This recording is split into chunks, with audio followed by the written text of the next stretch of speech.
Hey everyone, this is the Credit Guy. So I'm coming off of a cold. However, I did want to do a quick video.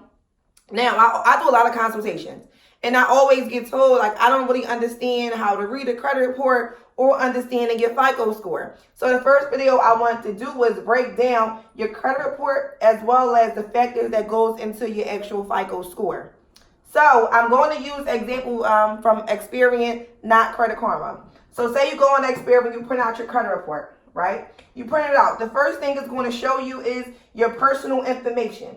So any names, addresses, or date of birth you have used when you have applied for credit will be listed here. It will be first. It's also going to show you a breakdown of how many accounts you currently have as well, and also your credit card usage. Now, it's also going to show you your accounts. So your accounts will be listed. It'll show you your open accounts first, and then they'll go into any closed accounts. Now, these are two factors, open and closed. However, you also have two factors that goes into open accounts, right? So you have revolving accounts and you have installment accounts. So any revolving accounts you have that's currently open, such as like any open credit cards, they'll be listed.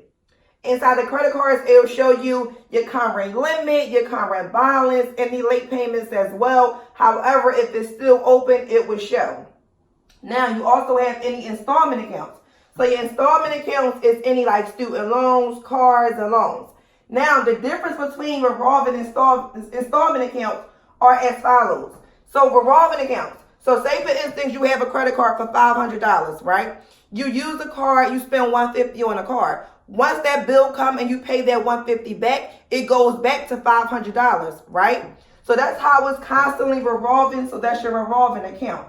Now you have installment accounts. Your installment accounts is things such as like your student loans, cars, personal loans, things like that, which have a set time. So your student loans could be for maybe 220 months, or your car may be for 60 months. As you pay that balance off, you're just paying it off for 60 months until the account is closed. However, you will never get that original balance back. So that's how it's an installment account.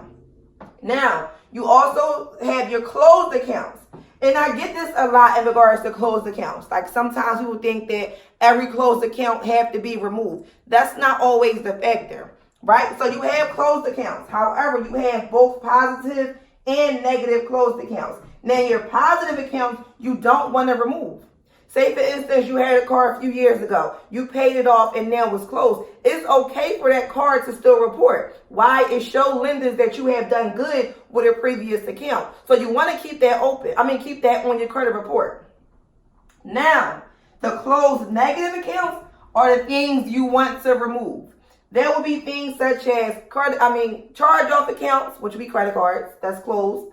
You have collections. You have repossessions. Involuntary possessions, things that's negative, that's red, you want to get removed off your credit report. You don't want to keep them on. It'll show lenders that you had, some bad history with that lender. So you definitely want to get them off.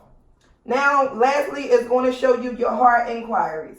Now, it's going to show hard inquiries, both hard and soft. I didn't add the soft ones, but it may definitely show both. So your hard inquiries, if you go apply for a credit card, if you apply for a loan, things like that, they pull your credit. When someone else is pulling your credit, it becomes a hard inquiry, which can drop your score like 5, 10 points, depending on how many you do at a time. Now, you also have soft inquiries. Your soft inquiries, if you pull your own credit report from Experian, it becomes a soft inquiry.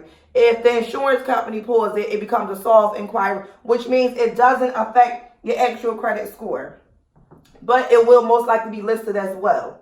So this is everything that goes into your actual credit report. It could come a little, not in order, but that's how it usually will stay, like your revolving installments, positive and negative closed accounts. The only thing you really want to remove is anything that's negative from your credit report. You want to keep the positive accounts open as long as you can, because it'll give you some age of history. And I'll go into your FICO score factors to let you know why you want to keep those open, right? So now you have your FICO score. So your FICO scores pretty much tell lenders if you're doing good with credit or if you do bad with credit, right? It lets you know your score from 300 to 850.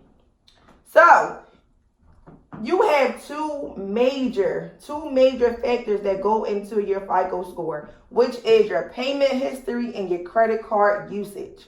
Your payment history makes up 35% of your score. So 35% of your score is just based off how well you do with paying your credit cards, your loans, and your bills. 30% of your score is based off your credit card usage, meaning they want to see your credit cards stay under 30% as well. Now, 10% is better, 6% is ideal. If you can keep your credit card usage under 6%, that's definitely great. However, 30% is definitely recommended as well. It does not hurt your credit score if it stays under 30%. Now, that's each credit card. Each credit card as well as the overall usage as well. Now, your age of credit. This slide says it's important to keep those accounts open because it makes up 15% of your score. So they want to see you having, longevity in these credit cards or the loans. I'm sorry. They want to see you have this long history. They want to see you paying the bills off. So you don't want to, have a credit card for 5 years and then wake up like, I'm going to close this account. No, just use it, every few months to keep it open. They'll give you some age of credit. Your hard inquiries makes up 10%, which is when you go apply for like a car, a credit card. This one also says, and it's also good to, when you go to the car dealership, not have them run your credit 8-9 times, because ideal, you only want to do at least 2 or 3 hard inquiries per year. So when you go to the dealership and you have 8, 9, and 10, it definitely drops your score. Lenders only want to see at least 2 or 3 per year, which makes up 10% of your score.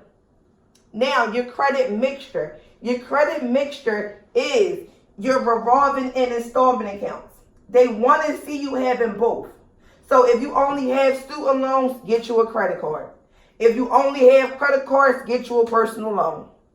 So that way you will have a mixture, because that makes up 10% of your score. This is why it's good to have at least 1 or 2 credit cards or have a mixture of accounts. It's definitely beneficial.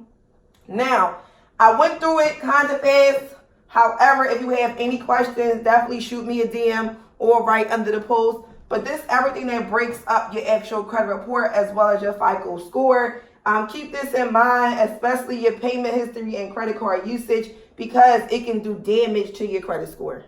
One late payment could drop you down 80 points to 100 points. And the same thing with a high credit card usage. Maxing out your cards is definitely a no-no. Applying for credit with a high credit card usage is definitely a no-no as well. You can get denied just based off of having a high credit card usage. You can get denied for too many hard inquiries. So you definitely want to keep those factors into play when you apply for new credit as well.